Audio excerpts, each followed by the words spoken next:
गांव सूरजपुर में एक मेहनती किसान रहता था जिसका नाम था अर्जुन। उसके पास ज्यादा जमीन नहीं थी, लेकिन अपनी छोटी सी जमीन से उसे बेहद प्यार था। हर सुबह सूरज निकलने से पहले अर्जुन खेत में पहुंच जाता। वह मिट्टी को हाथ में लेकर मुस्कुराता और कहता, माँ, मेरे पास दौलत भले ही कम हो, लेकिन जब तक तू मेरे साथ है मैं कभी गरीब नहीं हूँ। उसकी पत्नी गौरी रोज उसके लिए खाना लेकर खेत पर आती थी।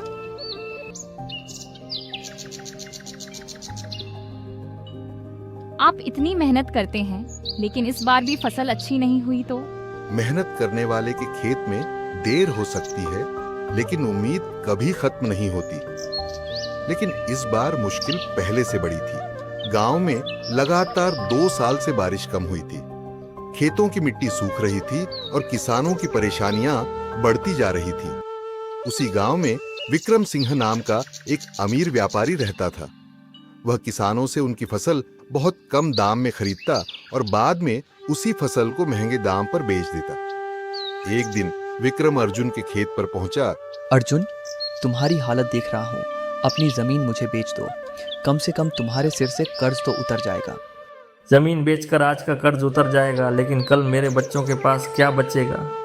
हा हा हा हा हा। अरे भाई, हंसी नहीं रुक रही। सपनों से खेत नहीं चलते अर्जुन, और लालच से गांव नहीं चलते। विक्रम गुस्से में वहां से चला गया। कुछ दिनों बाद गांव में एक बूढ़ा किसान दीनानाथ आया। उसके हाथ में एक छोटी सी कपड़े की थैली थी। वह सीधे अर्जुन के पास पहुंचा।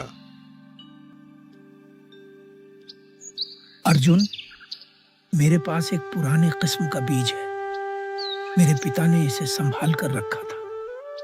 ये कम पानी में भी अच्छी फसल दे सकता है। बाबा, अगर ये इतना अच्छा है तो आपने इसे पहले क्यों नहीं बोया? क्योंकि अकेले एक किसान की फसल पूरे गांव को नहीं बचा सकती। अर्जुन कुछ देर सोचता रहा, फिर उसकी आंखों में चमक आ गई। तो फिर अकेला किसान क्यों रहे? हम पूरा गांव मिलकर इसे बोएंगे। अगली सुबह अर्जुन ने गांव के सभी किसानों को बुलाया।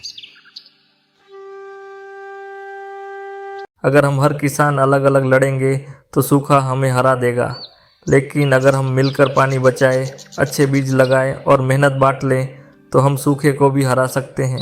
कुछ किसान असमंजस में थे। गांव वाला, अगर फसल खराब हो गई तो? फसल खराब हुई तो नुकसान सबका होगा, लेकिन अगर फसल अच्छी हुई तो फायदा भी पूरे गांव का होगा। आखिरकार गांव के किसान उसके साथ आ गए। सबने मिलकर खेतों के आसपास छोटी छोटी पानी की नालियां बनाई। बारिश का पानी जमा करने के लिए पुराने तालाब की सफाई की। फिर दीनानाथ के बीज गांव के खेतों में बोए गए। दिन बीतने लगे। अर्जुन रोज खेत देखता, मिट्टी को पानी देता। एक सुबह गौरी दौड़ती हुई खेत से आई। उसने अर्जुन को जल्दी चलने के लिए कहा। अर्जुन घबराकर उससे पूछने लगा कि क्या हुआ। गौरी ने मुस्कुराते हुए खेत की तरफ इशारा किया।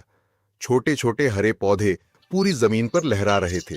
गौरी, देखिए, फसल उगाई।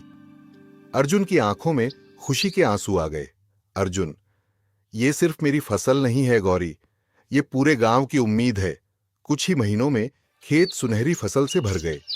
जिस गांव में किसान जमीन बेचने की सोच रहे थे, वही गांव अब अपनी फसल के लिए मशहूर हो गया। विक्रम सिंह यह देखकर हैरान रह गया। वह अर्जुन के पास आया। अर्जुन, आखिर तुमने ये किया कैसे? अर्जुन ने मुस्कुराकर कहा, अर्जुन, मैंने कोई चमत्कार नहीं किया, बस एक बात समझी, बीज छोटा हो सकता है, लेकिन सही सोच के साथ वही बीज पूरे गांव की किस्मत बदल सकता है। विक्रम कुछ देर चुप रहा। फिर उसने पहली बार किसानों से सही दाम पर फसल खरीदने का फैसला किया। गांव के किसानों ने मिलकर एक छोटा किसान समूह बनाया। अब वे अपनी फसल सीधे बाजार में बेचते थे और किसी के सामने मजबूर नहीं होते थे। दीनानाथ दूर खड़े यह सब देख रहे थे। अर्जुन उनके पास गया। अर्जुन ने मुस्कुर, बाबा, आपके उस छोटे से बीज ने हमारा गांव बदल दिया। दीनानाथ यह देखकर मुस्कुराए। उन्होंने अर्जुन से कहा कि बीज उन्होंने जरूर दिया था, लेकिन असली फसल अर्जुन की समझदारी और पूरे गांव की एकता ने उगाई थी। अर्जुन ने मुस्कुराते हुए अपनी मुट्ठी में मिट्टी उठाई और कहा कि जब किसान अपनी मिट्टी पर भरोसा करना सीख जाता है, तब कोई भी सूखा उसकी उम्मीद को नहीं सुखा सकता। इसके बाद सूरजपुर में एक नई शुरुआत हुई। गांव के किसानों ने मिलकर पानी बचाना शुरू किया, अच्छे बीज अपनाए, साथ मिलकर खेती की और अपनी मेहनत की सही कीमत पाना शुरू कर दिया। कभी कभी जिंदगी बदलने के लिए बहुत बड़ी चीज की जरूरत नहीं होती। एक छोटा सा बीज, एक सही सोच और साथ मिलकर की गई मेहनत पूरी दुनिया बदल सकती है। समस्या कितनी भी बड़ी क्यों ना हो, सही सोच, मेहनत और एकता से उसका रास्ता निकाला जा सकता है।